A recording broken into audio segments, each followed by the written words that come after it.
News 18ಗೆ ಸ್ವಾಗತ. ನಾನು ರಾಘವೇಂದ್ರ ಗುಡಿ. ಕಳ್ಳತನದ ಆರೋಪ ಹಿನ್ನೆಲೆಯಲ್ಲಿ ಯುವಕನ ಮೇಲೆ ಪೊಲೀಸರೊಬ್ಬರು ದರ್ಪವನ್ನ ತೋರಿದ್ದಾರೆ. ಆ ಪ್ರಶ್ನೆ ಮೂಡ್ತಾ ಇದೆ. ಯಾಕಂದ್ರೆ ಕಳ್ಳತನದ ಆರೋಪದ ಹೆಸರಲ್ಲಿ ಪೊಲೀಸರಿಂದ ಚಿತ್ರಹಿಂಸೆ, ಕೋಲಾರದ ನಂಗಲಿ ಠಾಣೆ ಪೊಲೀಸರಿಂದ ಟಾರ್ಚರ್, ಪೊಲೀಸರು 3rd ಡಿಗ್ರಿ ಟ್ರೀಟ್ಮೆಂಟ್ ಅನ್ನ ಕೊಟ್ಟಿದ್ದಾರಾ? ಇಂತಹ ಆರೋಪ ಕೇಳಿ ಬರ್ತಾ ಇದೆ. ದೂರುದಾರರಿಗೆ ವಿಡಿಯೋ ಕಾಲ್ ಮಾಡಿದ್ದ ಎಸ್ಐ ಅರ್ಜುನ್ ಗೌಡ ಹೇಗೆ ಹೊಡಿತಿದ್ದೇವೆ ನೋಡಿ ಅಂತ ತೋರಿಸಿದ್ರಂತೆ. ಎಸ್ಐ ಅರ್ಜುನ ಗೌಡ ವಿರುದ್ಧ ಥಳಿಸಿದ ಆರೋಪ ಕೇಳಿ ಬರ್ತಾ ಇದೆ. ಈಗ ಗೋಣಿಕೊಪ್ಪ ಗ್ರಾಮದ ರಮೇಶ್ ಎನ್ನುವರ ಮನೆಯಲ್ಲಿ 1 ಲಕ್ಷ ರೂಪಾಯಿ ಹಣ ಕಳ್ಳತನವಾಗಿತ್ತಂತೆ. ಕಳ್ಳತನಕ್ಕೆ ಸಂಬಂಧಪಟ್ಟ ಹಾಗೆ ಲವ್ ವಿಚಾರ ಬೆಳಕಿಗೆ ಬಂದಿದೆ. ದೂರುದಾರ ರಮೇಶ್ ಪುತ್ರಿಯೊಂದಿಗೆ ಗುರುಮೂರ್ತಿ ಸಲುಗೆಯಿಂದ ಇದ್ರು ಅಂತೇಳಿ ಕೂಡ ಹೇಳಲಾಗುತ್ತೆ. ಆದರೆ ಕಳ್ಳತನ ಆರೋಪ ಹೊರಿಸಿ ಅರೆಸ್ಟ್ ಮಾಡಿ ಥಳಿಸಿದ್ದಾರೆ ಅಂತ ಸದ್ಯ ಆರೋಪವನ್ನ ಮಾಡಲಾಗ್ತಾ ಇದೆ. ಈಗ ದೂರುದಾರರಿಗೆ ವಿಡಿಯೋ ಕಾಲ್ ಮಾಡಿದ್ರು, ಅಲ್ಲಿ ಹೇಗೆ ಹೊಡಿತಾ ಇದ್ದೀವಿ ನೋಡಿ, ನೀವು ನೋಡ್ಬೋದು, ನಾವು ಅವನನ್ನ ಹೆಂಗ್ ಹೊಡಿತಾ ಇದ್ದೀವಿ ನೋಡಿ ಅಂತೇಳಿ ವಿಡಿಯೋ ಕಾಲ್ ಮಾಡಿದ್ರಂತೆ. ಒಂದು, ಆ ರೀತಿಯಾಗಿ ಥಳಿಸೋದೇ ತಪ್ಪು. 2, ಆರೋಪ ಇದ್ದಾಗ, ಸಾಕ್ಷ್ಯಾಧಾರಗಳಿದ್ದಾಗ ಅದಕ್ಕೆ ಕಾನೂನಾತ್ಮಕವಾಗಿ ಬೇರೆ ಕ್ರಮಗಳಿದಾವೆ, ಅದು ಪೊಲೀಸರಿಗೆ ಗೊತ್ತಿರೋ ಅಂಥದ್ದೇ. ಆದರೆ ಇಲ್ಲಿ ಈ ಒಂದು ಹಲ್ಲೆ ಹಿಂದೆ ಕೇವಲ ಕಳ್ಳತನದ ಆರೋಪ ಇದೆಯಾ ಅಥವಾ ಇಲ್ಲಿ ಲವ್ ಆಂಗಲ್ ಕೂಡ ಕೇಳಿ ಬರ್ತಾ ಇದೆಯಾ ಅಂತ ಈಗ ಹೇಳಲಾಗ್ತಾ ಇದೆ. ಸದ್ಯ ಹೀಗೆ ಹಲ್ಲೆಯನ್ನು ನಡೆಸಿದಂತ ಗುರುಮೂರ್ತಿ ಹಾಗೂ ತಾಯಿ ಮಂಜಮ್ಮ ಈಗ ಆಗ್ರಹವನ್ನ ಮಾಡಿದ್ದಾರೆ. ಹಲ್ಲೆಯನ್ನು ನಡೆಸಿದಂತ ಅರ್ಜುನ್ ಗೌಡಗೆ ವಿರುದ್ಧ ಕ್ರಮವನ್ನ ತೆಗೆದುಕೊಳ್ಳಿ ಅಂತ ಕೂಡ ಆಗ್ರಹವನ್ನ ಮಾಡ್ತಿದ್ದಾರೆ. ಕಳ್ತನ ಮಾಡಿದ್ದೀನಂತ ನಿಕ್ಕರ್ ಹಾಕೊಂಡಿದ್ರೆ ನಿಕ್ಕರ್ ಕಟ್ಬಿಟ್ಟು ಡಯರ್ ಅಲ್ಲಿ ಇದ್ದು ಬಟ್ಟೆ ಎಲ್ಲ ಬಿಚ್ಚಿಬಿಟ್ಟು ಹೊಡೆದಾಕಿರೋ ಸರ್. ನಾನು ಕಳ್ತನ ಮಾಡಿದ್ದೀನಂತ ಇದು ಸುಮ್ಮನೆ ಹೇಳಿರೋ ಸರ್. ನನ್ನ ಮೇಲೆ ಇಷ್ಟು ಲಕ್ಷ ಎತ್ಕೊಂಡು ಹೊಟ್ಟೋಗಿದ್ದಾನೆ ಮನೆಯಿಂದ ಅಂತ ಹೋಗ್ಬಿಟ್ಟು ಕರ್ಕೊಂಡು ಹೋಗಿ ಚೆನ್ನಾಗಿ ಹೊಡೆದಾಕಿರೋ ಸರ್. ಅವರು ನಮ್ಮೂರು ಪಕ್ಕ ಊರು ಇದ್ದಾರೆ ಸರ್. ಅವ್ರ ಮನೆಯಿಂದ ಎತ್ಕೊಂಡು ಹೋಗಿದ್ದೀನಂತ ಅವರು ಹೇಳಿದ್ರು ಸರ್. ಪೊಲೀಸ್ ಅವ್ರು ಸ್ವಲ್ಪ ಇನ್ನೂ ಗೊತ್ತು ಸರ್ ಎಲ್ಲ. ಇನ್ನ ಹೇಳಿದ್ದಕ್ಕೆ ಇವ್ರು ಕರ್ಕೊಂಡೋಗಿ ಚೆನ್ನಾಗಿ ಹೊಡೆದಾಕಿದ್ದಾರೆ ಸರ್. ನನ್ನ ಎಷ್ಟು ಕಳ್ತನ ಮಾಡಿದ್ಯಾ, ಎಷ್ಟು ಬಂಗಾರ ಎತ್ಕೊ ಬಂದಿದ್ಯಾ, ಎತ್ಕೊ ಬಂದಿಲ್ಲ ಅಂದ್ರೆ ಸರ್ ಹೇಳಿದ್ರೆ ಸಾಕು ಸರ್, ಚೆನ್ನಾಗಿ ಹೊಡೆದಾಕ್ತಾರೆ ಸರ್. ಮತ್ತೆ ಸರ್ ಎತ್ಕೊಂಡು ಹೋಗಿಲ್ಲ ಸರ್ ಅಂದ್ರೆ ಹೊಡೆದಾಕ್ತಾರೆ ಸರ್. ಮತ್ತೆ ನೈಟ್ ಎಲ್ಲ ಅಲ್ಲೇ ಇಕ್ಕಿಸ್ಕೊಂಡು ಸರ್ 3 ಗಂಟೆ ಕರ್ಕೊ ಬಂದ್ರು ಸರ್ ಮನೆಗೆ. ಬೀರು ಎಲ್ಲ ಬಾಗ್ಲೆಲ್ಲ ತಗೊಂಡ್ಬಿಟ್ಟು ಎಲ್ಲ ಬಿಚ್ಚಿ ನೋಡಿದ್ರು ಸರ್. ಇಲ್ಲಿ ಸರ್ ಇಲ್ಲ ಸರ್. ಮತ್ತೆ ನಾನು ಬೀಗ ಹಾಕೊಂಡು ಮನೆ ಬೀಗ ಹಾಕೊಂಡು ನನ್ನನ್ನು ಕರ್ಕೊಂಡು ಹೋಗಿದ್ರು ಸರ್. ಕರ್ಕೊಂಡು ಹೋಗಿ ಎಲ್ಲ 3 ಗಂಟೆ ಇಲ್ಲಿ ಸ್ಟಾರ್ಟ್ ಮಾಡಿ ಸರ್. 4:30ವರೆಗೂ ಮತ್ತೆ ಚೆನ್ನಾಗಿ ಹೊಡೆದ್ರು. ಎಷ್ಟು ಕಳ್ತನ ಮಾಡಿದೆ ಹೇಳು ಅಂತ ಚೆನ್ನಾಗಿ ಹೊಡೆದಾಕಿದ್ಮೇಲೆ ಮತ್ತೆ ಕಳ್ಸಿಲ್ಲ ಸರ್. ಅವ್ರಿಗೆ ಯಾರಿಗೂ ಗೊತ್ತಿಲ್ಲ ಸರ್ ಕರ್ಕೊಂಡು ಹೋಗಿರೋದು ಮನೆಯಲ್ಲಿ. ಮತ್ತೆ 2ನೇ ಸಲ ಬರುವಾಗ ನಮ್ಮಮ್ಮ ಹೋಗ್ಬಿಟ್ಟು ಸ್ಟೇಷನ್ ಹತ್ರ ಹೋಗ್ಬಿಟ್ಟು ಎಲ್ಲಿ ಸರ್ ಹಿಂಗೆ ಕರ್ಕೊಂಡು ಹೋಗೋ ನೀನು ವಾಪಸ್ ಬಂದಿಲ್ಲ, ಅವನು ಏನು ಮಾಡಿದ್ದಾರೆ ಅಂತ ಬೆನ್ನ ಮೇಲೆ ಇಲ್ಲಿ ಮೂತಿಗೆಲ್ಲ ಈ ಕಡೆ ಎಲ್ಲ ಹೊಡೆದಾಕಿದ್ದಾರೆ ಸರ್. ಮತ್ತೆ ಬೆನ್ನಿಗೆ ಜಾಸ್ತಿ ಕಾಲು ಮತ್ತೆ ಕಾಲು ಕಟ್ಟಿ ಇದ್ರ ಚೆನ್ನಾಗಿ ಹೊಡೆದಾಕಿದ್ದಾರೆ ಸರ್. ಮಾಡ್ಕೊಂಡು ಇನ್ನು ಈ ವಿಷಯಕ್ಕೆ ಸಂಬಂಧಪಟ್ಟ ಹಾಗೆ ಮತ್ತಷ್ಟು ಮಾಹಿತಿಯನ್ನ ಕೊಡೋದಕ್ಕೆ ನಮ್ಮ ಪ್ರತಿನಿಧಿ ರಘುರಾಜ್ ದೂರವಾಣಿ ಸಂಪರ್ಕದಲ್ಲಿ ಜಾಯ್ನ್ ಆಗ್ತಾ ಇದ್ದಾರೆ. ನಾವು ಈಗ ವ್ಯಕ್ತಿ ಹೇಳಿರುವಂತ ಮಾತುಗಳನ್ನ ಕೇಳ್ತಾ ಇದ್ದೀವಿ. ಅವರು ಆರೋಪಿ ಸ್ಥಾನದಲ್ಲಿ ಇರುವಂತದ್ದು. ಹಾಗಿದ್ರೆ ಈ ಪ್ರಕರಣ ಏನಿದು, ಯಾಕೆ ಈ ರೀತಿಯಾಗಿ ಅಮಾನುಷವಾದಂತಹ ಹಲ್ಲೆಯನ್ನ ಮಾಡಿದ್ದಾರೆ ಪೊಲೀಸರು ಅಂತ, ಅವರ ವಿರುದ್ಧ ಯಾಕೆ ಆರೋಪ ಕೇಳಿ ಬರ್ತಾ ಇದೆ? ರಾಘವೇಂದ್ರ ಗುಡಿ ಕೋಲಾರ ಜಿಲ್ಲೆಯ ಮುಳಬಾಗಿಲು ತಾಲೂಕಿನ ಈ ಒಂದು ನಂಗ್ಲಿ ಪೊಲೀಸ್ ಠಾಣೆ ವಿರುದ್ಧ ಹಿಂದೆ ಒಂದು ಲಾಕಪ್ ಡೆತ್ ಒಂದು ಗಂಭೀರ ಆರೋಪ ಕೂಡ ಕೇಳಿ ಬಂದಿತ್ತು. ಈ ಒಂದು ಪ್ರಕರಣ ಮಾಸವ ಮುನ್ನವೇ ಇದೀಗ ಏನು ಈ ಒಂದು ವಿಚಾರ ಈಗ ಬೆಳಕಿಗೆ ಬಂದಿರುವಂತದ್ದು. ಏನು ಗುರುಮೂರ್ತಿ ಅಂತ ಅವ್ರು ಏನಿದ್ದಾರೆ, ಅವರು ಸ್ನೇಹಿತೆ ಕರೆದ್ರು ಅಂತಕ್ಕಂಥ ಒಂದು ಮಾಹಿತಿ ಆಧಾರದ ಮೇಲೆ ಅವ್ರ ಮನೆಗೆ ಹೋಗಿರ್ತಾರೆ ಅಂತಕ್ಕಂಥ ವಿಚಾರನ ಅವ್ರು ಹೇಳ್ತಾ ಇರುವಂತದ್ದು. ಆದ್ರೆ ಆ ಸ್ನೇಹಿತೆ ಕೊಟ್ಟಂತ ಒಂದು ಬ್ಯಾಗ್ ಅನ್ನ ಇವರು ಹೊರಗಡೆ ತಗೊಂಡ್ಬರ್ತಾರೆ. ಆ ಬ್ಯಾಗ್ ಅಲ್ಲಿ ಏನೋ ಒಂದು ದುಡ್ಡಿತ್ತು ಅಂತಕ್ಕಂಥ ಒಂದು ಆರೋಪದಲ್ಲಿ ಅವ್ರು ಪ್ರಕರಣ ದಾಖಲೆ ಮಾಡಿದ್ದಾರೆ. ರಮೇಶ್ ಅವ್ರ ಪ್ರಕರಣ. ಆದ್ರೆ ಈ ಒಂದು ಯುವಕ ಹೇಳುವಂತದ್ದು ಏನಂತಂದ್ರೆ, ಅವರೇ ಕೊಟ್ಟಂತ ಒಂದು ಸೀರೆನ ತೆಗೆದುಕೊಂಡು ನನ್ನ ಮನೆಗೆ ಬಂದಿದ್ದೆ, ಇದೇ ಒಂದು ಸಲುಗೆಯನ್ನ ವಿಚಾರದ ಮುಂದಿಟ್ಕೊಂಡು ನಮ್ಮ ಒಂದು ಸ್ನೇಹವನ್ನ ಒಂದು ದೂರ ಮಾಡ್ಲಿಕ್ಕೆ ಒಂದು ನಿಟ್ಟಿನಲ್ಲಿ ಒಂದು ಪ್ರಕರಣವನ್ನು ದಾಖಲೆ ಮಾಡಿದ್ದಾರೆ. ಆದ್ರೆ ಪ್ರಕರಣ ದಾಖಲಾಗುವ ಮುನ್ನವೇ ನನ್ನನ್ನ ಪೊಲೀಸರು ವಶಕ್ಕೆ ಪಡೆದು ನನ್ನ ಅಮಾನುಷಿಕವಾಗಿ ನನ್ನ ಏನು ಚಿತ್ರಹಿಂಸೆ ಕೊಟ್ಟಿದ್ದೆ ಅಲ್ದೇನೆ ನನ್ನನ್ನ ಹಲ್ಲೆ ಮಾಡ್ತಾ ಇರುವಂತಹ ಒಂದು ದೃಶ್ಯಗಳನ್ನ ವಾಟ್ಸಪ್ ಒಂದು ವಿಡಿಯೋ ಕಾಲ್ ಮಾಡಿ ಆ ಒಂದು ಆರೋಪಿಯ ಒಂದು ಏನು ದೂರನ್ನ ಕೊಟ್ಟಿದ್ದಾರೆ. ಆ ದೂರದಾರರಿಗೆ ತೋರಿಸಿದ್ರು ಅಂತಕ್ಕಂಥ ಮಾತನ್ನ ಈಗ ಏನು ಯುವಕ ಗುರುಮೂರ್ತಿ ಹೇಳ್ತಾ ಇರುವಂತದ್ದು. ಈ ಸಂಬಂಧಪಟ್ಟಂತೆ ಈಗ ಈ ವಿಚಾರ ಏನು ಸಾಕಷ್ಟು ಪ್ರಕರಣ ವೈರಲ್ ಆಗ್ತಾ ಇದ್ದಂತೆ ಈಗ ಅವರೇ ಮಾಡಿ ಕಳಿಸಿರುವಂತಹ ಒಂದು ವಿಡಿಯೋ ಸಾಮಾಜಿಕ ಜಾಲತಾಣ ವೈರಲ್ ಆಗಿದೆ. ಪೊಲೀಸರ ಒಂದು ಏನು ಒಂದು ಹಲ್ಲೆ ವಿರುದ್ಧ ಸಾಕಷ್ಟು ಈಗ ಆಕ್ರೋಶ ವ್ಯಕ್ತವಾಗ್ತಾ ಇದೆ. ದಲಿತ ಮುಖಂಡರು ಕೂಡ ಈ ಬಗ್ಗೆ ನಾವು ಕೋಲಾರ SP ಅವರಿಗೆ ದೂರನ್ನು ಕೊಡ್ತೀವಿ, ಅವ್ರ ಮೇಲೆ ಕ್ರಮವನ್ನು ಕೈಗೊಳ್ಳಬೇಕು ಅಂತಕ್ಕಂಥ ಒಂದು ಮಾತನ್ನ ಹೇಳ್ತಾ ಇರೋದು.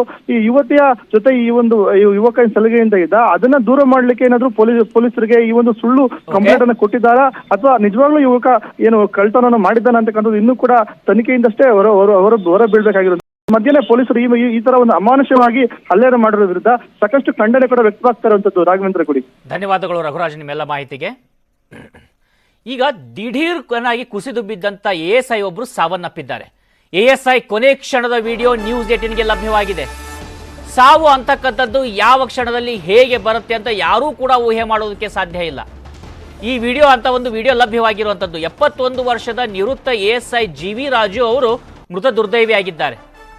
ಮೈಸೂರಿನ ವಿಜಯನಗರ ಬಡಾವಣೆ ಬಳಿ ಘಟನೆ ನಡೆದಿರುವಂಥದ್ದು. ಪಾರ್ಕಿಂಗ್ನಲ್ಲಿ ತಮ್ಮ ಸ್ಕೂಟರ್ ಅನ್ನ ನಿಲ್ಲಿಸುವಂತ ಸಂದರ್ಭದಲ್ಲಿ ಕುಸಿದು ಬಿದ್ದಿದ್ದಾರೆ ರಾಜು. ಹೆಬ್ಬಾಳ ಪೊಲೀಸ್ ಠಾಣಾ ವ್ಯಾಪ್ತಿಯಲ್ಲಿ ಪ್ರಕರಣ ನಡೆದಿರುವಂಥದ್ದು.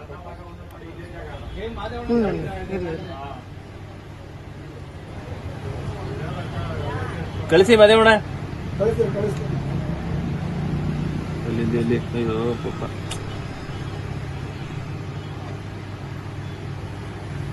ಏನೋ ಲೋ ಬಿಪಿನ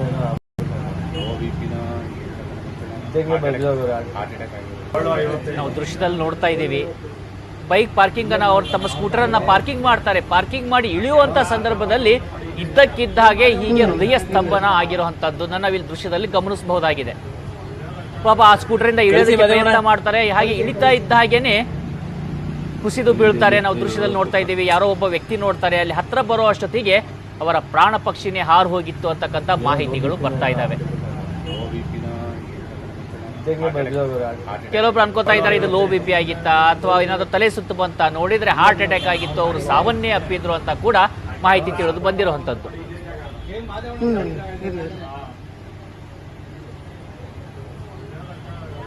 ಕಳಿಸಿ ಮದೇವಣ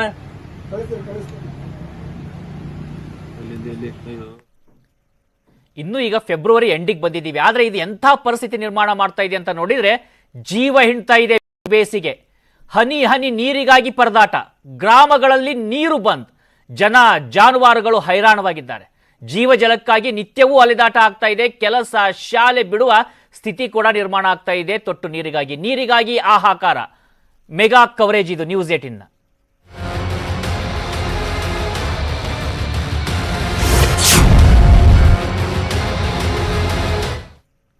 ಬೆಂಗಳೂರಿನಲ್ಲೂ ಕೂಡ ಪರಿಸ್ಥಿತಿ ವಿಭಿನ್ನವಾಗಿಲ್ಲ. ಬೆಂಗಳೂರಲ್ಲೇ ಕುಡಿಯುವ ನೀರಿಗೆ ತತ್ವಾರ ಆಗ್ತಾ ಇದೆ. BBMP ನಗರಾಭಿವೃದ್ಧಿ ಇಲಾಖೆ ಸಭೆ ಅಂತ್ಯವಾಗಿದೆ. ಸಭೆಯನ್ನ ನಡೆಸಿದ್ದಾರೆ. ಅಗತ್ಯ ಬಿದ್ದರೆ ಟ್ಯಾಂಕರ್ಗಳ ಮೂಲಕ ನೀರನ್ನ ಪೂರೈಕೆ ಮಾಡೋದಾಗಿ BBMP ಕಮಿಷನರ್ ತುಷಾರ್ ಗಿರಿನಾಥ್ ಕೂಡ ಸೂಚನೆಯನ್ನ ಕೊಟ್ಟಿದ್ದಾರೆ. ವಾಟರ್ ಮಾಫಿಯಾಗೆ ಕೂಡ ಹೇಗೆ ಕಡಿವಾಣ ಹಾಕಬೇಕು ಆ ಬಗ್ಗೆ ಚರ್ಚೆಯನ್ನ ಆಗಲಾಗಿದೆ. ವಾಟರ್ ಮಾಫಿಯಾಗೆ BBMP ಕಡಿವಾಣ ಹಾಕೋದ್ರ ಬಗ್ಗೆ ಕೂಡ ಚರ್ಚೆ ನಡೆದಿರುವಂತದ್ದು. ಸದ್ಬಳಕೆ ಮಾಡಿ ಅವರು ಕೂಡ IEC ಕಂಪೇನ್ ನಡೆಸ್ತಾರೆ. ನೀವು ಏನು ಕಾರ್ ವಾಷಿಂಗ್ ಏನಿದೆ ನೀವು ಟ್ರೀಟೆಡ್ ವಾಟರ್ ಇಂದ ಮಾಡಿ. ಇಲ್ಲಿ ನಮ್ದು ಅಪಾರ್ಟ್ಮೆಂಟ್ ಕಾಂಪ್ಲೆಕ್ಸ್ ಇದೆ, 20 ಮನೆ ಮೇಲ್ಪಟ್ಟಿಗೆ ಅವರಿಗೆ ಸ್ಟಿಪಿ ಇದೆ. ಆ ವಾಟರ್ ಇದರಲ್ಲಿ ನಮ್ಮ ಕಾಲುವೆಯಲ್ಲಿ ಬಿಡ್ತಾ ಇದ್ದಾರೆ. ಆ ವಾಟರ್ ಅದು ಎಲ್ಲ ಏನಿದೆ ಅವ್ರು ತಮ್ಮ ಮನೆಯಲ್ಲಿ ಬಳಕೆ ಮಾಡಲಿಕ್ಕೆ ಹೋಗ್ಬೇಕು ಅಂತ ಅವರು IEC ಕಂಪೇನು ಸ್ಟಾರ್ಟ್ ಮಾಡ್ತಾ ಇದ್ದಾರೆ. ತುಂಬಾ ಚೆನ್ನಾಗಿ ಎಲ್ಲ ಮಾಧ್ಯಮ ವ್ಯವಸ್ಥೆ ಮಾಡಿದ್ದಾರೆ. ಈಗ ಸ್ಟಾರ್ಟ್ ಆಗ್ತದೆ. ಈಗ they will start using the IEC so that ನೀರಿಗೆ ಹೇಗೆ ನೀವು ಸಂಗ್ರಹಿಸಬೇಕು, ಹೇಗೆ ನೀವು ಬಳಕೆ ಮಾಡಬೇಕು ಅದಕ್ಕೆ ಹೇಳ್ತಾರೆ. ನಿಮ್ಮ ವ್ಯಾಪ್ತಿಯಲ್ಲಿ ಮತ್ತು BWSSB ವ್ಯಾಪ್ತಿಯಲ್ಲಿ ಬೋರ್ವೆಲ್ಗಳ ಸ್ಥಿತಿಗತಿ ಹೇಗಿದೆ ಮತ್ತು RO ಪ್ಲಾಂಟ್ಗಳು ಎಲ್ಲವೂ ಕೂಡ ವರ್ಕ್ ಆಗ್ತಾ ಇದಾವ? 30% ವರ್ಕ್ ಆಗ್ತಾ ಇಲ್ಲ, ಮೇಂಟೆನೆನ್ಸ್ ಇಲ್ಲ ಅಂತ ಹೇಳಿ ಕಂಪ್ಲೇಂಟ್ ಬರ್ತಾ ಇರೋದು. ಎಸ್ಪೆಷಲಿ ಯಶವಂತಪುರ ಆ ಭಾಗದಲ್ಲಿ ಎಲ್ಲ ಕೂಡ. You are right. ಈಗ RO ಪ್ಲಾಂಟ್ ನಲ್ಲಿ how many are working and how many are not working ನಾವು ಲೆಕ್ಕ ಮಾಡಿದೀವಿ. ಓಕೆ, ನಾವು RR ನಗರದಲ್ಲಿ ಟೋಟಲ್ 35 ಕಡೆಗೆ ವರ್ಕ್ ಆಗ್ತಾ ಇಲ್ಲ. 35ನಲ್ಲಿ 25 ಯಶವಂತಪುರ, 10 RR ನಗರ. 35 ಕಡೆಗೆ ಅಲ್ಲಿ RO ಪ್ಲಾಂಟ್ಸು ವರ್ಕ್ ಆಗ್ತಾ ಇಲ್ಲ. ಅದು ಎಷ್ಟು ವರ್ಷದಿಂದ ಆಗ್ತಾ ಇದೆ ಗೊತ್ತಿಲ್ಲ. ಬಟ್ ಆಸ್ ಆನ್ ಟುಡೇ ಈ ಮಾಹಿತಿ ಇದೆ ನಮಗೆ. ಆ 35 ಎಲ್ಲ ಬತ್ತಿ ಹೋಗಿರುವುದರಿಂದ ಆಗ್ತಾ ಇದೆ ಅಥವಾ ಇಲ್ಲ ಅದು ನಾವು ಚೆಕ್ ಮಾಡ್ತಾ ಇದ್ದೇವೆ. ಬಟ್ ಆ 35 ಕಡೆಗೆ ಬತ್ತಿ ಹೋಗಿವೆ. ಮತ್ತು ಇದೇ ಪ್ರಕಾರ ಬೇರೆ ಬೇರೆ ಕಡೆಗೆ ಇವರು ಕೊಟ್ಟರು. ಎಸ್, ಮಹಾದೇವಪುರ ಕೊಟ್ಟರು, ಅದು 16, 18. ಅಂಡ್ ಇವರು ಕೊಟ್ಟರು, ಈಸ್ಟ್ ಕೊಟ್ಟರು 13. ಈಸ್ಟ್ ನಲ್ಲಿ ಆಗಬಾರ್ದಾಗಿತ್ತು ನೋಡಿ. Because east, west and south is core area. BWSSB ಸಾಕಷ್ಟು ನೀರು ಕೊಡ್ತಾ ಇದೆ. ಪ್ರತಿಯೊಬ್ಬರಿಗೆ LPD ಲೆಕ್ಕ ಮಾಡಿದರೆ ಅದು 200-250 ಮೇಲೆ ಇರುತ್ತೆ. ಆದ್ರೂ ಸಹ ಅಲ್ಲಿನೂ ನಮ್ದು RO ಪ್ಲಾಂಟ್ ಇದ್ದವು, ಅದಕ್ಕೆ ಸ್ವಲ್ಪ ಬತ್ತಿ ಹೋಗಿದೆ ಅಂತ ಇದೆ. ಅದಕ್ಕಾಗಿ ನಾವು 9 ಕೋಟಿ ಎಲ್ಲ 4 ಔಟರ್ ಝೋನ್ಗೆ 9 ಕೋಟಿ ಅಂಡ್ ದಾಸರಹಳ್ಳಿಗೆ 4 ಕೋಟಿ ಕೊಟ್ಟು RO ಪ್ಲಾಂಟ್ಸ್ಗೆ ಸೋರ್ಸ್ ಆಗ್ಮೆಂಟೇಷನ್ ಅಂತ ಮಾಡಿದೀವಿ. ಆದರೆ ಈಗ ಅಭಿಪ್ರಾಯ ಏನು ಬಂದಿದೆ ಅಂದ್ರೆ ಆ RO ಪ್ಲಾಂಟ್ಸ್ ನಲ್ಲಿ ಎಲ್ಲಿ ಬೇಕು ಅಲ್ಲಿ ಹೊಸ ಬೋರ್ ಕೊರೆದು ಕನೆಕ್ಷನ್ ಮಾಡ್ತೀವಿ. ಆದರೆ ಅದನ್ನು ಸಾಧ್ಯತೆ ಬಹಳ ಕಡಿಮೆ ಇದೆ. ಆ ಆರು ಇಲ್ಲಿ ಸ್ಟ್ಯಾಟಿಕ್ ಆಗಿಬಿಟ್ಟಿದೆ, ಅಲ್ಲಿ ಬೋರ್ ಬತ್ತಿ ಹೋಗಿದೆ ಅಂದರೆ ಏನು ಮಾಡ್ಲಿಕ್ಕೆ ಜಾಸ್ತಿ ಆಗುದಿಲ್ಲ ಅಂತ ಹೇಳಿದ್ದಾರೆ. We have given money, we are trying to serve water consumer. Otherwise total RO plant ನಲ್ಲಿ 35 ಪ್ಲಸ್ 13 ಪ್ಲಸ್ ಇವರದು ಎಷ್ಟಿದೆ ಮಹದೇವಪುರ ಎಷ್ಟಿದೆ 22 ಅಷ್ಟು ಹೋಗಿದೆ as per our figure today. Sir, ಈಗ ಬೆಂಗಳೂರಲ್ಲಿ ಸುಮಾರು ಬೋರ್ವೆಲ್ಗೆ ಗೊತ್ತೋಗಿದೆ. ಈ ಸಂದರ್ಭದಲ್ಲಿ ನೀವು ಮತ್ತಷ್ಟು ಬೋರ್ವೆಲ್ ಕೊಡ್ತೀರಿ ಅಂದ್ರೆ ನೀರು ಸಿಗುತ್ತೆ ಅನ್ನೋದು ಕಾನ್ಫಿಡೆನ್ಸ್ ಇದೆ. ಹಾಗಾದ್ರೆ ನೀವು ಕರೆಕ್ಟ್, ತುಂಬಾ ತಜ್ಞರು ಹೇಳಿದ್ದಾರೆ. ನೀವು ಕರೆಕ್ಟ್ ಅದು BWSSB ಇದು ವಿಸ್ತಾರವಾಗಿ ಹೇಳ್ತಾರೆ. ನಾವು BBMP ಇಂದ ಬರೀ ಈ ಸಮಸ್ಯೆ 30 ದಿವಸ 60 ದಿವಸ 90 ದಿವಸ ಅದಕ್ಕೆ ಮಾತ್ರ ನೋಡ್ತಾ ಇದ್ದೀವಿ. ನಮ್ದು as per the mandate, BWSSB has the mandate to provide water. They have large number of scheme. He will start now. He will start speaking. ನಮಗೆ ಏನಿದೆ ಬೋರ್ ಕೊರೆಯುವುದರಿಂದ ಪರಿಹಾರ ಆಗುವುದಿಲ್ಲ, ಕರೆಕ್ಟ್. ಆದರೆ ಸದ್ಯಕ್ಕೆ ಶಾರ್ಟ್ ಟರ್ಮ್ ನಲ್ಲಿ ಬೋರ್ ಕೊರೆಯುವುದು, ವಾಟರ್ ಟ್ಯಾಂಕರ್ ಎಲ್ಲಿ water ಲಭ್ಯ ಇದೆ BWSSB ಸೋರ್ಸ್ ಇಂದಾನೆ ತಗೊಂಡು ಸಪ್ಲೈ ಮಾಡುವುದು. ಬೇರೆ ಎಲ್ಲಿ ಸಪ್ಲೈ ಮಾಡ್ತಾ ಇದ್ದಿದ್ದು BWSSB ಅಲ್ಲಿ ಕಡಿಮೆ ಕೊಡಬೇಕು. ನಿಮಗೆ ಈಸ್ಟ್ ವೆಸ್ಟ್ ನಲ್ಲಿ ಸ್ವಲ್ಪ ಕಡಿಮೆ ಆದರೂ ಸಹ ಆ ಏನು ಉಳಿತಾಯ ಆಗ್ತದೆ ಅಲ್ಲಿಂದ ಟ್ಯಾಂಕರ್ ಮುಖಾಂತರ, ಅವ್ರದ್ದು ಪೈಪ್ ಲೈನ್ ಇಲ್ಲ, ಇದಕ್ಕಾಗಿ ಜಾಸ್ತಿ ಕೊಡ್ಲಿಕ್ಕೆ ಆಗಲ್ಲ. ಎಲ್ಲಿ ಇಲ್ಲ ಅಲ್ಲಿ ನಾವು BWSSB ವಾಟರ್ಗೆ ಟ್ಯಾಂಕರ್ ನಲ್ಲಿ ತುಂಬಿಕೊಂಡು ಸಪ್ಲೈ ಮಾಡುವುದು. ಈ ಶಾರ್ಟ್ ಟರ್ಮ್ ಪರಿಹಾರ ನಾವು ಅದನ್ನ ಮಾಡ್ತೀವಿ. ಲಾಂಗ್ ಟರ್ಮ್ ಪರಿಹಾರ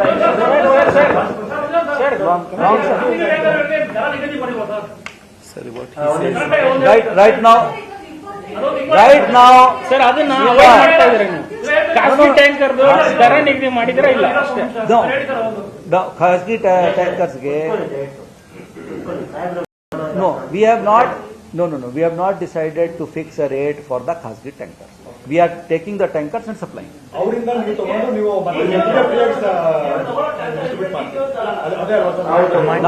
ನಾವು ಬರೀ ಟ್ಯಾಂಕರ್ ಬಾಡಿಗೆ ಹಣ ಮತ್ತು ಡ್ರೈವರ್ ಹಣ ಅವ್ರಿಗೆ ಕೊಡ್ತೀವಿ. POL ನಾವೇ ಹಾಕ್ತಿವಿ, ವಾಟರ್ ನಾವೇ ಹಾಕ್ತಿವಿ ಫ್ರೀ ಆಗಿ. ಪಾಕೆಟ್ಸ್ ಎಲ್ಲಿ ನಮಗೆ ಕೊರತೆ ಉಂಟಾಗಿದೆ ಅಂತ ಜಾಗದಲ್ಲಿ ಫ್ರೀ ಆಗಿ ಕೊಡ್ಲಿಕ್ಕೆ ವ್ಯವಸ್ಥೆ ನೋಡಿ. ಬಿಸ್ನೆಸ್ ಅವರಿಗೆ ಏನಿರುತ್ತೆ 3,000 ಟ್ಯಾಂಕರ್ಸ್ ಅವರು ಬಳಕೆ ಮಾಡ್ಲಿಕ್ಕೆ ಇದ್ರಲ್ಲ, ಅವರಿಂದ ಕಮಾಂಡಿಯರ್ ಮಾಡ್ತಾ ಇರುವುದು 200-300, ಅವ್ರಿಗೂ ಅಷ್ಟು ಪ್ರಮಾಣಕ್ಕೆ ಕಡಿಮೆ ಆಗ್ಬಿಡುತ್ತೆ ವೆಹಿಕಲ್ಸ್. ಅಲ್ಲ ಸರ್, ಈಗ ನಾವು ಸುದ್ದಿ ಮಾಡ್ತಾನೆ ಬಂದ್ವಿ ಸರ್. ಏನು ಅಂದ್ರೆ ಬೆಂಗಳೂರಲ್ಲಿ ಸಿಕ್ಕಾಪಟ್ಟೆ ಟ್ಯಾಂಕರ್ ದಂಧೆ ಆಗ್ತಿದೆ. ಎಷ್ಟು 1,500 ರೂಪಾಯಿ ತಗೊಂತಿದ್ದಾರೆ. ಅವ್ರಿಗೆ ಕಡಿವಾಣ ಹಾಕಿ ಅಂತ ಜನ ಕೇಳ್ತಿದ್ರು, ಪಬ್ಲಿಕ್ಸ್ ಕೇಳ್ತಿದ್ರು. ನಾವು ನಿಮ್ಮ ಹತ್ರ ಕೇಳ್ತಿದ್ದಿದ್ದು ಅದೇ, ಅಂದ್ರೆ ಮೊದಲು ನಿಮ್ಮ ಹತ್ರ ಮಾತಾಡಿದಾಗೆಲ್ಲ ಅದೇ ಹೇಳ್ತಿದ್ವಿ ನಾವು. ಅದಕ್ಕೆ ಏನ್ ಮಾಡಿದ್ರಿ ಅಂತ ಸರ್. ಈ ಸಭೆ ನಡೆಸಿದ್ರಿ, ಈಗ ಎಲ್ಲ ಆಯ್ತು, ಈಗ ಕಡಿವಾಣನೇ ಇಲ್ಲ, ಅವರಿಗೆ ಬಿಸ್ನೆಸ್ ಕೊಡ್ತಿದ್ರಿ. ಸರ್ಕಾರ ಮತ್ತು BBMP ಕಡಿವಾಣ ಹಾಕೋದು ಏನಾದ್ರು ನಿರ್ಧಾರ ತೆಗೆದುಕೊಳ್ಳುತ್ತಾ ಅಥವಾ ನಿರ್ಧಾರ ತೆಗೆದುಕೊಳ್ಳದೆ ಅವ್ರ ಹೆಸರು ಗಡ್ಡಕ್ಕೆ ಬೆಂಕಿ ಬಿದ್ದಾಗ ಬಾವಿ ತೋಡಿದ್ರಂತೆ ಅಂತ ಒಂದು ಮಾತಿದೆ. ಯಾಕಂದ್ರೆ ಇವೆಲ್ಲ ಒಂದು ಇವತ್ತಿನ ಕ್ರಮಗಳ ಬಗ್ಗೆ ಇವ್ರು ಮಾತಾಡ್ತಾ ಇದ್ರೆ ಕೇಳಿಸ್ತಾ ಇದ್ದಾಗ ಯಾಕೋ ಈ ಗಾದೆ ಮಾತು ನೆನಪಾಯ್ತು. ಇರ್ಲಿ, ಈಗ ಮುಂದಿನ 30 ದಿನ 60 ದಿನ 90 ದಿನಗಳಿಗೆ ಬೇಕಾದಷ್ಟು ನೀರಿನ ಪೂರೈಕೆ ಹೇಗೆ ಮಾಡಬೇಕು ಅಂತ ನಾವು ಚಿಂತನೆ ಮಾಡ್ತಾ ಇದೀವಿ, ಕ್ರಮವನ್ನು ತೆಗೆದುಕೊಳ್ತೀವಿ ಅಂತ ಈಗ BBMP ಕಮಿಷನರ್ ಕೂಡ ಹೇಳಿದ್ದಾರೆ. ಅದಕ್ಕೂ ಮಿಗಿಲಾಗಿ ಹೆಚ್ಚಿನ ನೀರು ಬೇಕಾದಾಗ BWSSB ಕ್ರಮವನ್ನು ತೆಗೆದುಕೊಳ್ಳುತ್ತೆ ಅಂತ ಕೂಡ ಹೇಳಿದ್ದಾರೆ. ಈಗ ಸ್ಮಾಲ್ ಬ್ರೇಕ್ ಬಳಿಕ ಮತ್ತಷ್ಟು ಸುದ್ದಿಯನ್ನು ನೋಡ್ತಾ ಹೋಗೋಣ.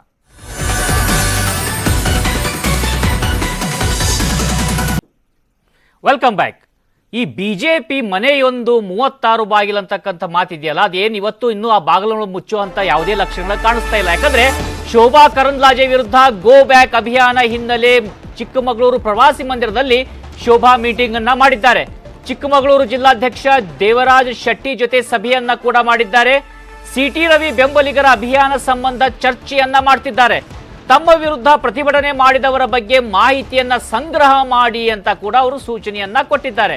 ಕಾರ್ಯಕರ್ತರ ಒಲವು ಹೇಗಿದೆ ಎಂಬ ಬಗ್ಗೆ ಕೂಡ ಮಾಹಿತಿಯನ್ನ ಸಂಗ್ರಹ ಮಾಡುವಂತ ಪ್ರಯತ್ನವನ್ನ ಶೋಭಾ ಕರಂದ್ಲಾಜೆ ಮಾಡ್ತಿದ್ದಾರೆ.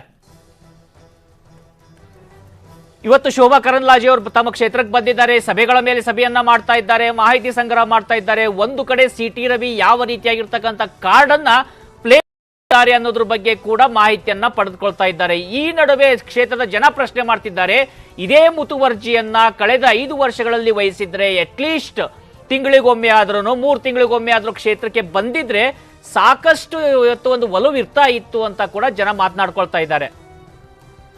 ಇನ್ನ ವಿರೋಧಿಗಳ ಬಗ್ಗೆ, ಯಾಕಂದ್ರೆ ಇಲ್ಲಿ ಶೋಭಾ ಕರಂದ್ಲಾಜೆ ಬಂದಂತ ಸಂದರ್ಭದಲ್ಲಿ ಪಕ್ಷದ ಒಳಗಿರ್ತಕ್ಕಂಥ ವಿರೋಧಿಗಳ ಬಗ್ಗೆ ಶೋಭಾ ಪರೋಕ್ಷವಾಗಿ ಅಸಮಾಧಾನವನ್ನ ವ್ಯಕ್ತಪಡಿಸಿದ್ದಾರೆ.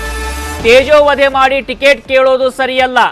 ನಿಮಗೆ ಟಿಕೆಟ್ ಬೇಕಿದ್ರೆ ಟಿಕೆಟ್ ಅನ್ನ ಕೇಳಿ, ತಪ್ಪಿಲ್ಲ. ಆದರೆ ಟಿಕೆಟ್ ಕೇಳುವುದಕ್ಕೂ ಕೂಡ ರೀತಿ ಇದೆ, ಅದಕ್ಕೆ ತನ್ನದೇ ಆಗಿರ್ತಕ್ಕಂಥ ಒಂದು ಪ್ರೊಸೀಜರ್ ಇದೆ.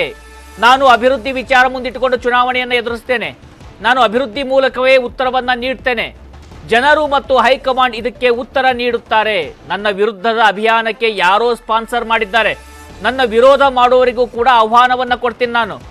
ಕೇಂದ್ರ ಸಚಿವೆ ಶೋಭಾ ಕರಂದ್ಲಾಜೆ ಸವಾಲನ್ನ ಹಾಕಿದ್ದಾರೆ. ವಿಧಾನಸಭಾ, ಒಂದು ಲೋಕಸಭಾ ಅಥವಾ ಒಂದು ಪುರಸಭೆಗೆ, ಒಂದು ವಾರ್ಡ್ಗೆ, ಒಂದು ಕ್ಷೇತ್ರಕ್ಕೆ ಹಲವಾರು ಅಭ್ಯರ್ಥಿಗಳು ಇರ್ತಾರೆ. ಟಿಕೆಟ್ ಕೇಳೋದಕ್ಕೆ ಎಲ್ಲರಿಗೂ ಅಧಿಕಾರ ಇದೆ, ಇದು ಪ್ರಜಾಪ್ರಭುತ್ವ. ಅದಕ್ಕಾಗಿ ಟಿಕೆಟ್ ಕೇಳೋದಕ್ಕೆ ಒಬ್ಬ ಸಾಮಾನ್ಯ ಕಾರ್ಯಕರ್ತನಿಗೆ ಕೂಡ ಅಧಿಕಾರ ಇದೆ, ಕೇಳಬೇಕು. ಆದ್ರೆ ಟಿಕೆಟ್ ಕೇಳುವಾಗ ಇನ್ನೊಬ್ಬರಿಗೆ ತೇಜೋವಧೆ ಮಾಡಿ, ಇನ್ನೊಬ್ಬರಿಗೆ ಅಪಮಾನ ಮಾಡಿ, ಅನವಶ್ಯಕ ಅಪಪ್ರಚಾರಗಳನ್ನ ಮಾಡಿ ಕೇಳುವಂಥದ್ದು ಅದು ಅವರವರ ವೈಯಕ್ತಿಕ ವಿಚಾರಕ್ಕೆ ಬಿಟ್ಟಿರುವಂಥದ್ದು. ಅವರು ಪಾರ್ಟಿಗೆ ಒಳ್ಳೇದು ಮಾಡ್ತಿದಾರೋ, ಅವ್ರ ಪಾರ್ಟಿಗೆ ಕೆಟ್ಟದ್ದು ಮಾಡ್ತಿದಾರೋ, ಅದು ಅವರ ವಿಚಾರಕ್ಕೆ ಬಿಟ್ಟಿರುವಂಥದ್ದು. ಅದಕ್ಕೆ ನಾನು ಕಮೆಂಟ್ ಮಾಡಲ್ಲ. ಆದ್ರೆ ಕೆಲಸ ಮಾಡಿದೀವಿ, ಕೆಲಸ ಮಾಡುವಂಥದ್ದು ಜನಕ್ಕಾಗಿ ಮಾಡುವಂಥದ್ದು. ನಾವು ಯಾರೋ ವ್ಯಕ್ತಿಗತವಾಗಿ ಅಥವಾ ನಂಗದ್ರಲ್ಲಿ ಎಷ್ಟು ಕಮಿಷನ್ ಬರ್ಬೇಕು ಅನ್ನೋದಕ್ಕೆ ನಾನು ಕೆಲಸ ಮಾಡ್ತಾ ಇಲ್ಲ. ಜನಕ್ಕೆ ಒಳ್ಳೇದಾಗಬೇಕು. ಮೋದಿ ಕೊಟ್ಟಂತ ಒಂದೊಂದು ಯೋಜನೆ ಕೂಡ ನಮ್ಮ ಲೋಕಸಭಾ ಕ್ಷೇತ್ರಕ್ಕೆ ಬರ್ಬೇಕು ಅನ್ನೋ ಕಾರಣಕ್ಕೆ ನಾವು ಕೆಲಸ ಮಾಡ್ತೀವಿ. ಒಂದು ವಿಧಾನಸಭಾ, ಒಂದು ಲೋಕಸಭಾ ಅಥವಾ ಒಂದು ಪುರಸಭೆಗೆ. ಇನ್ನ ಮತ್ತೊಂದು ಕಡೆ ಕಾಂಗ್ರೆಸ್ನಲ್ಲೂ ಕೂಡ ಚರ್ಚೆ ಶುರುವಾಗಿರುವಂತದ್ದು. ಸಚಿವರನ್ನ ಚುನಾವಣೆಗೆ ನಿಲ್ಲೋ ಬಗ್ಗೆ ಪಕ್ಷ ತೀರ್ಮಾನ ಮಾಡುತ್ತೆ. ಸಚಿವರು ನಿಲ್ಬೇಕೋ ಬೇಡವೋ ಅಂತ ಪಕ್ಷ ತೀರ್ಮಾನ ಮಾಡುತ್ತೆ. ಪಕ್ಷ ತೀರ್ಮಾನ ಮಾಡಿದ್ರೆ ನಾನು MP ಚುನಾವಣೆಗೆ ನಿಲ್ತೇನೆ. ಕಲಬುರಗಿಯಲ್ಲಿ ಸಚಿವ MB ಪಾಟೀಲ್ ಹೇಳಿಕೆಯನ್ನ ಕೊಟ್ಟಿದ್ದಾರೆ. AICC ಅಧ್ಯಕ್ಷ ಮಲ್ಲಿಕಾರ್ಜುನ್ ಖರ್ಗೆ ಚುನಾವಣೆ ನಿಲ್ಲುವ ವಿಚಾರಕ್ಕೆ ಸಂಬಂಧಪಟ್ಟ ಹಾಗೆ ಕೂಡ ಅವರು ಮಾತನಾಡಿದ್ದಾರೆ. ಖರ್ಗೆ ಅವರು ಚುನಾವಣೆ ನಿಲ್ಲುವ ಬಗ್ಗೆ ಪಕ್ಷ ತೀರ್ಮಾನ ಮಾಡುತ್ತೆ. ಖರ್ಗೆ ಚುನಾವಣೆಗೆ ನಿಲ್ಲಬೇಕು ಅನ್ನೋದು ಕಲಬುರಗಿ ಜನರ ಒತ್ತಾಸೆ ಕೂಡ ಆಗಿದೆ ಅಂತ MB ಪಾಟೀಲ್ ಹೇಳಿದ್ದಾರೆ. ನೋಡಿ, ಪಕ್ಷ DKC ಅವ್ರ ಪ್ರಶ್ನೆ ಬರೋದಿಲ್ಲ. ಪಕ್ಷ ಏನು ನಿರ್ಧಾರ ಮಾಡ್ತದೆ, ಯಾರು ಸ್ಪರ್ಧೆ ಮಾಡಬೇಕು, ಸಚಿವರು ಸ್ಪರ್ಧೆ ಮಾಡಬೇಕು, ಶಾಸಕರು ಸ್ಪರ್ಧೆ ಮಾಡಬೇಕು, ಇನ್ಯಾರೋ ಸ್ಪರ್ಧೆ ಮಾಡಿದೆಲ್ಲವನ್ನು ಕೂಡ ಪಕ್ಷ ತೀರ್ಮಾನ ಮಾಡ್ತದೆ. ಪಕ್ಷ ತೀರ್ಮಾನ ಮಾಡಿದ್ರೆ ಸ್ವಾಭಾವಿಕ ಎಲ್ಲರೂ ಸ್ಪರ್ಧೆ ಮಾಡ್ತಾರೆ. ಅದು ಪಕ್ಷ ನಿರ್ಧಾರ ಮಾಡ್ತದೆ. ಯಾಕಂದರೆ ಈಗ ಖರ್ಗೆ ಸಾಹೇಬರು ನಿಲ್ಲಬೇಕು ಅಂತೇಳಿ ಜನರ ಒಂದು ಒತ್ತಾಸೆ ಕಲಬುರಗಿಯಲ್ಲಿ ಭಾಳ ಇದೆ. ನೋವು ಕೂಡ ಅಷ್ಟೇ ಆಗಿದೆ. ಹಾಸಲ ಅವ್ರ ಮೇಲೆ ಆಗಿದಂಥ ಇದ್ರ ಮೇಲೆ ನೋವು ಕೂಡ ಇದೆ. ಅವ್ರು ನಿಲ್ಲಬೇಕು ಅಂತೇಳಿ ಜನರ ಒತ್ತಾಯ ಇದೆ. ಅದಕ್ಕೊಂದು ಖರ್ಗೆ ಅವರು ರಾಷ್ಟ್ರೀಯ ಅಧ್ಯಕ್ಷರಾಗಿದ್ದರಿಂದ ಎಲ್ಲ ಕಡೆಯೂ ಚುನಾವಣಾ ಪ್ರಚಾರಕ್ಕೂ ಕೂಡ ಹೋಗಬೇಕಾಗ್ತದೆ. ಹೀಗಾಗಿ ಪಕ್ಷ ತೀರ್ಮಾನ ಮಾಡ್ತದೆ ಯಾವುದು ಅವರು ಚುನಾವಣೆಗೆ ನಿಲ್ಲಬೇಕು ಅಥವಾ ಅವರು ರಾಷ್ಟ್ರ ಮಟ್ಟದ ಕ್ಯಾಂಪೇನ್ ಮಾಡೋದ್ರಿಂದ ಅವ್ರು ಚುನಾವಣೆ ನಿಲ್ಲಬಾರ್ದು, ಅದನ್ನು ಅವ್ರು ಪಕ್ಷ ನಿರ್ಧಾರ ಮಾಡ್ತಾರೆ. ನಿನ್ನೆ ಮೀಟಿಂಗ್ ಆಯ್ತು, ನಾವು ಅದಕ್ಕೆ ಅವತ್ತೊಂದು ನಿನ್ನೆ ಹೋಗುತ್ತಿದ್ದಾಗಿದ್ದೀವಿ. ಅದು ಮೀಟಿಂಗ್ ಅಂದರೆ ನಮ್ಮ ಅಭಿಪ್ರಾಯಗಳ ಈಗ ಎಲ್ಲರ ಅಭಿಪ್ರಾಯ ಒಂದೇ ಆಗಿದೆ. ಖರ್ಗೆ ಸಾಹೇಬರು ಅಲ್ಲಿ ಅಭ್ಯರ್ಥಿ ಆಗಬೇಕು ಅಂತ ಹೇಳಿ ನಮ್ಮ ರಾಜ್ಯದಲ್ಲಿ ನಾವು ಕನಿಷ್ಠ 18ರಿಂದ 20 ಸೀಟ್ ಗೆಲ್ತೀವಿ. ಅಬ್ಕಿ ಬಾರ್ 400 ಪಾರ್ ಅನ್ನೋದು ಈ ಬಾರಿ ಬಿಜೆಪಿಯ ಟಾರ್ಗೆಟ್. ಈ ಬಾರಿ ಲೋಕಸಭೆ ಚುನಾವಣೆಯಲ್ಲಿ ಬಿಜೆಪಿ 400 ಸೀಟ್ ಗೆಲ್ಲುತ್ತೇವೆ ಅಂತ ಹೇಳೋದು ಬಗ್ಗೆ ಕೂಡ ಸಚಿವ MB ಪಾಟೀಲ್ ಪ್ರತಿಕ್ರಿಯೆಯನ್ನ ಕೊಟ್ಟಿದ್ದಾರೆ. ಬಿಜೆಪಿ 400 ಅಂತಿದೆಯಲ್ಲ, 400 ಸೀಟ್ ಗೆಲ್ಲೋದು ಮೋದಿ ಕೈಯಲ್ಲಿಲ್ಲ, MB ಪಾಟೀಲ್ ಕೈಲೂ ಇಲ್ಲ, ಅದು ಜನರ ಕೈಯಲ್ಲಿದೆ. ಯಾರು ಎಷ್ಟು ಸೀಟ್ ಗೆಲ್ತಾರೆ ಅನ್ನೋದನ್ನ ಮತದಾರರು ತೀರ್ಮಾನ ಮಾಡ್ತಾರೆ ಅಂತ ಕೂಡ ಅವರು ತಿರುಗೇಟನ್ನ ಕೊಟ್ಟಿದ್ದಾರೆ. ನೋಡಿ, ಯಾರ ಕೈಗೆ 400 ಇವ್ರ ಕೈ ಯಾರ ಕೈಗಿರೋದಿಲ್ಲ. ಅದು ಮೋದಿಯವ್ರ ಕೈಗಿಲ್ಲ, ರಾಹುಲ್ ಗಾಂಧಿ ಅವ್ರ ಕೈಗಿಲ್ಲ, MB ಪಾಟೀಲ್ ಕೈಗಿಲ್ಲ, ನಮ್ಮ ಅಜಯ್ ಧರ್ಮ್ ಸಿಂಗ್ ಅವ್ರ ಕೈಗಿಲ್ಲ, ಜನರ ಕೈಗಿರ್ತದೆ. 400 ಮಾಡ್ಬೋದು, 4 ಮಾಡ್ಬೋದು. ಅದು ಯಾರ ಕೈಗಿರ್ತದೆ? ಮತದಾರ ಕೈಗಿರ್ತದೆ. ಜನರು ಏನು ತೀರ್ಮಾನ ಮಾಡ್ತಾರೆ ಆ ತೀರ್ಮಾನ ಇವತ್ತೊಂದು ದಿವಸ ನಾವು ಗೌರವಿಸಬೇಕಾಗ್ತದೆ. ಅವಾಗ ನೋಡೋಣ ಅಂತ ಜನರು ಏನು ತೀರ್ಮಾನ ಮಾಡ್ತಾರೆ. ನೋಡಿ, ಯಾರ ಕೈಗೆ 400 ಇವ್ರ ಕೈ ಯಾರ ಕೈಗಿರೋದಿಲ್ಲ. ಅದು ಮೋದಿಯವ್ರ ಕೈಗಿಲ್ಲ, ರಾಹುಲ್ ಗಾಂಧಿ ಅವ್ರ ಕೈಗಿಲ್ಲ, MB ಪಾಟೀಲ್ ಕೈಗಿಲ್ಲ, ನಮ್ಮ ಅಜಯ್ ಧರ್ಮ್ ಸಿಂಗ್ ಅವ್ರ ಕೈಗಿಲ್ಲ, ಜನರ ಕೈಗಿರ್ತದೆ. ಈಗ ಸ್ಮಾಲ್ ಬ್ರೇಕ್ ಬಳಿಕ ಮತ್ತಷ್ಟು ಸುದ್ದಿಯನ್ನು ನೋಡ್ತಾ ಹೋಗೋಣ.